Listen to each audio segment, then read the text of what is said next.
So, my dear paper geeks and glitter nerds, this is the last part of the memory box. If you're still with me and you've been watching every single thing I've been doing, I so appreciate it. If not, I don't blame you at all. Now we're moving into the last leg here of the journey, and this is the lights I purchased. Just some cheap ones from Flying Tiger. I did want something that had been through the European regulation offices, so that's why I bought it there and not on some internet site where I couldn't check if they were safe. But I first use a metal skewer. This one I got in my kitchen, now it lives in my craft room forever. And then I used a wooden skewer. It's thicker than the metal one, so I could enlarge the hole. And now I'm just threading the entire light through the box, and then I'm gonna hot glue it in place. And when you do this, I heard that you should be careful not to put the glue on the actual light bulbs. Just put it on the wire. It worked for me, hopefully it'll work for you too.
Before I put the lights in, I of course checked that they worked, and now I'm checking again to make sure that nothing broke while I was working with it. So I'm happy, it works.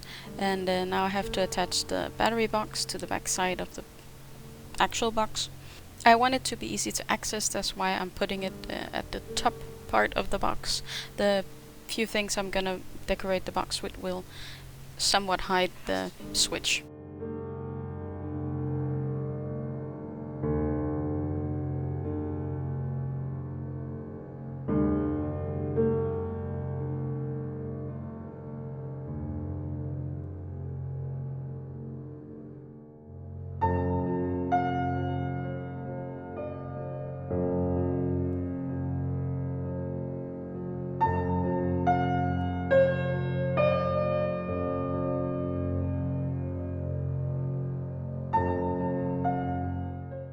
If you have done your box correctly, a sheet of 12 by 12 acetate should fit on top, and you should, if there's anything hanging off on any side, you should cut it off before you glue it on. Learn from me, because I made a few mistakes with that, but I'm gonna be able to cover it up later, luckily. I used the Collal glue to attach the acetate. You could use hot glue, but I was afraid of the bulk that it would add. It might make the front uneven, so that's why I went for the liquid glue. In my stash I found this grey cardstock. I don't know where it's from, but it had the perfect grey color. I didn't want to go for black or white for the edges of the box, so I chose this grey color. I needed a blade for my trimmer. I can't cut long strips like this on my guillotine, so I still use my trimmer for these things. But every piece of cardstock I cut here will be 1.5 centimeters. That will be 15 millimeters.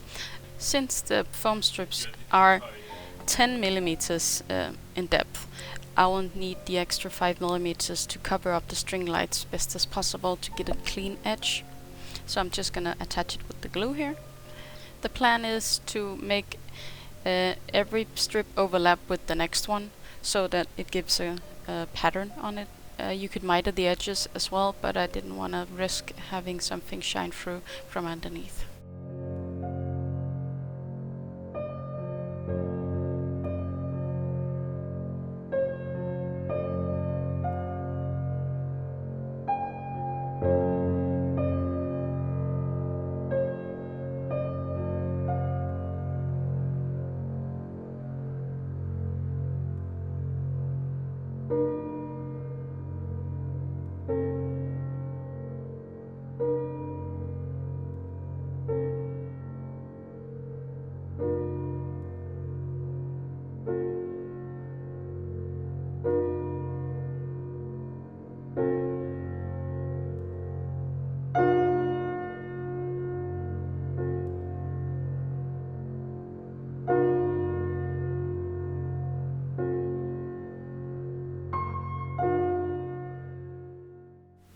My mother gave me the wish of a black and white color scheme for her box. Of course, that was not possible inside the box, but I am gonna make some decoration for the outside that will be in black and white and silver.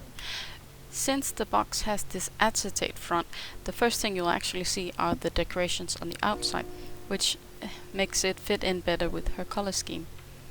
Now I just taken off all of the sticky residue on my paper from the scan and cut machine. I used it to cut out these poinsettias and the greeting saying Merry Christmas in Danish. I made one for my mother's and one for my own box. Since I was able to stack up the decorations in my box higher than the ones in my mother's box, I did not want any decorations on top of mine to fill in the top part. That's why I will only be gluing on the greeting. If I in future think that it needs decorations, I can always make some and glue them on.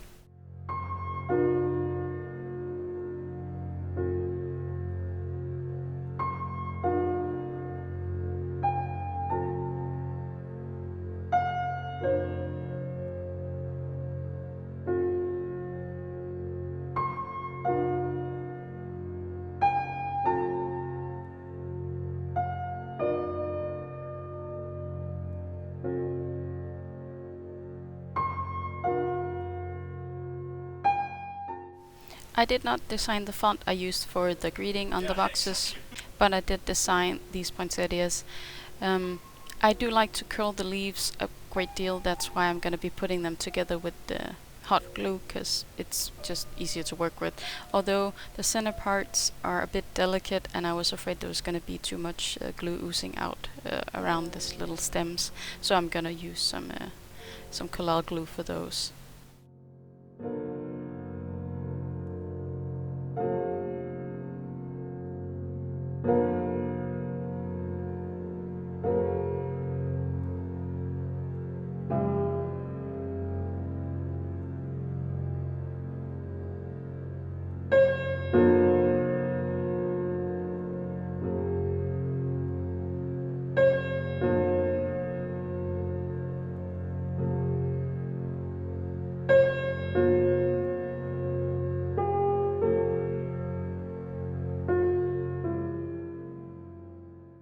I also wanted a bow on my mother's box. I thought it would make it look more elegant, so I'm just tying it up here while I'm waiting on the glue.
am positioning the poinsettias to hide a few places where I accidentally cut into the paper when I was trimming off the acetate, and that worked out great. I am going to be able to fit the bow in the corner above the other poinsettia.